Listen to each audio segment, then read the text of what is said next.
Hi, I'm Deboki, and this is Okie Dokie Boki, and today I'm going to be reviewing Princess Bari, a book that for like the first 50% I felt really strongly was going to be one of my favorite books of the year. And while I ended up feeling less strongly about that by the end of the book, I do think it will end up being one of the most impactful books that I've read.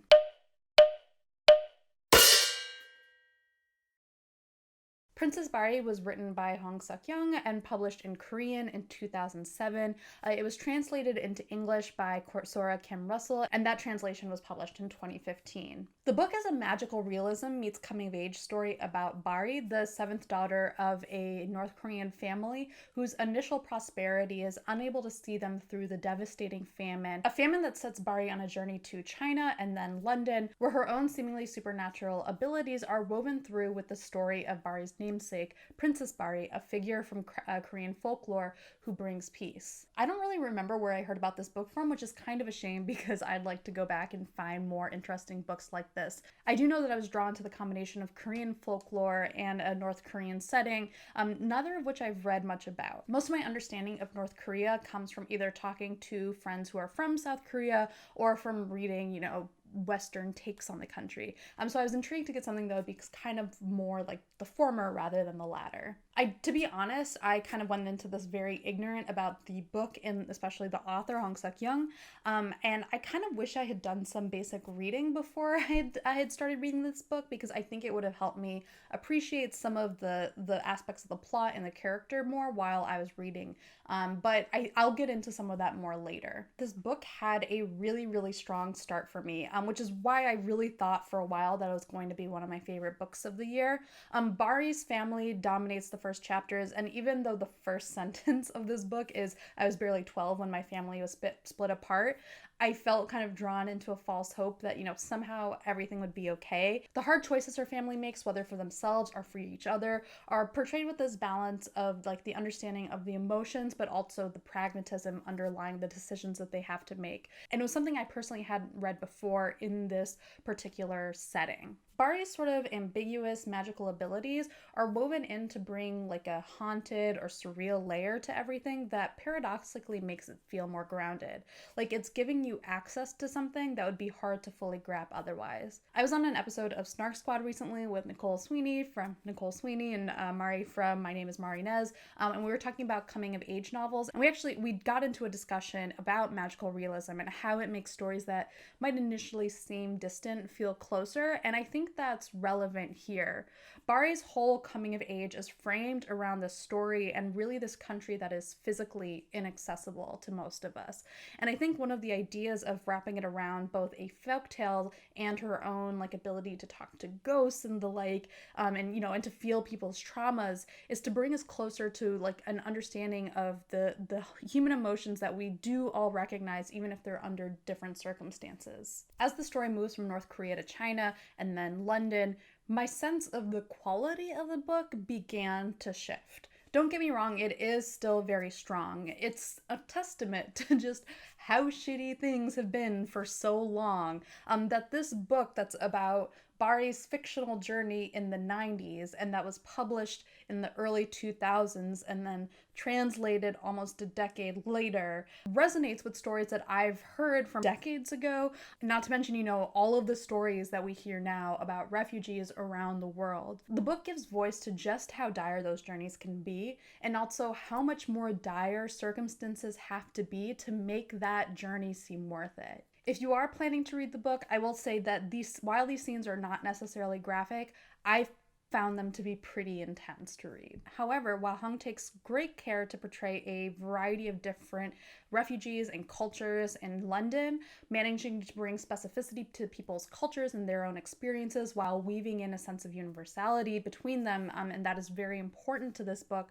I also felt like the second half of this book is where things become a little bit too focused on the themes at the expense of the story, and especially at the expense of the sense of Bari's own character. Several characters are introduced to bring in these different threads of like immigration or race or racial tension. For example, there's a massage client of Bari's who has a lot of resentment against her ex-husband's Thai wife, that seeds her racism against all Southeast Asian women. But the story gets really intense, but only in the background. It's a really weird dichotomy of like intensity, but not really like acknowledged, I guess. And this is probably most egregious in Bari's own story.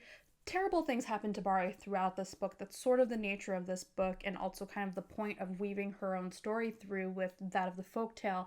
But in the first half of the book, you did at least get the sense that she was a person who was processing all of these things. In the second half, there's this thing that happens to Bari that, in my opinion, is one of the worst things that can happen.